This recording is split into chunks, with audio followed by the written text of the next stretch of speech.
ಅಯೋಧ್ಯೆಯಲ್ಲಿ ಶ್ರೀರಾಮೋತ್ಸವ. 500 ವರ್ಷಗಳ ಹೋರಾಟದ ನಂತರ ಅಯೋಧ್ಯೆಯಲ್ಲಿ ಶ್ರೀರಾಮ ಮಂದಿರ ನಿರ್ಮಾಣವಾಗಿದೆ ಎಂಬುದೇ ಪ್ರತಿಯೊಬ್ಬ ಭಾರತೀಯನ ಹೃದಯ ಸಂತೃಪ್ತಿ. ಶ್ರೀರಾಮಲಲ್ಲಾ ಪ್ರತಿಷ್ಠಾಪನೆಯ ಮೊದಲ ವರ್ಷದ ಸಂಭ್ರಮಾಚರಣೆ ಶ್ರೀರಾಮೋತ್ಸವ ವಿಶ್ವದಾದ್ಯಂತ ಅದ್ದೂರಿಯಾಗಿ ಆಚರಣೆಗೊಳ್ಳುತ್ತಿದೆ. ಈ ವಿನೂತನ ಕಾರ್ಯಕ್ರಮದ ಮೂಲಕ ರಾಮ ಭಕ್ತರು ಯಾವುದೇ ವಯೋಮಿತಿ ಇಲ್ಲದೆ ತಮ್ಮ ಭಕ್ತಿ ಶ್ರದ್ಧೆಯನ್ನು ತೋರ್ಪಡಿಸಲು ವೇದಿಕೆ ತಯಾರಾಗಿದೆ. ಶ್ರೇಷ್ಠ ಗ್ರಂಥವಾದ ರಾಮಾಯಣಕ್ಕೆ ಸಂಬಂಧಿಸಿದಂತೆ dance, singing, drawing, Ramayana dress competition ಹಾಗೂ ರಾಮಾಯಣ ಕ್ವಿಜ್ ಸ್ಪರ್ಧೆಗಳಲ್ಲಿ ಆನ್ಲೈನ್ ಮೂಲಕ ಭಾಗವಹಿಸಬಹುದು. ಭಾಗವಹಿಸುವ ಪ್ರತಿಯೊಬ್ಬರಿಗೂ ಅಯೋಧ್ಯೆಯಿಂದಲೇ ಪ್ರಮಾಣ ಪತ್ರ ಹಾಗೂ ರಾಮ್ಲಲ್ಲಾ ಪದಕ ನಿಮ್ಮ ಮನೆ ತಲುಪಲಿದೆ. ಅಯೋಧ್ಯೆಯಲ್ಲಿ ನಡೆಯುವ ಭವ್ಯ ಸಮಾರಂಭದಲ್ಲಿಯೇ ವಿಜೇತರಿಗೆ ಪ್ರಶಸ್ತಿ ನೀಡಿ ಗೌರವಿಸಲಾಗುವುದು.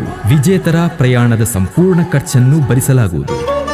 ಇದೇ ಸಂದರ್ಭದಲ್ಲಿ ಸಮಾಜಕ್ಕೆ ಕೊಡುಗೆ ನೀಡಿದ ಮಹನೀಯರನ್ನ ರಾಮ್ಲಲ್ಲಾ ಪುರಸ್ಕಾರ್ 2025 ನೀಡಿ ಸನ್ಮಾನಿಸಲಾಗುವುದು.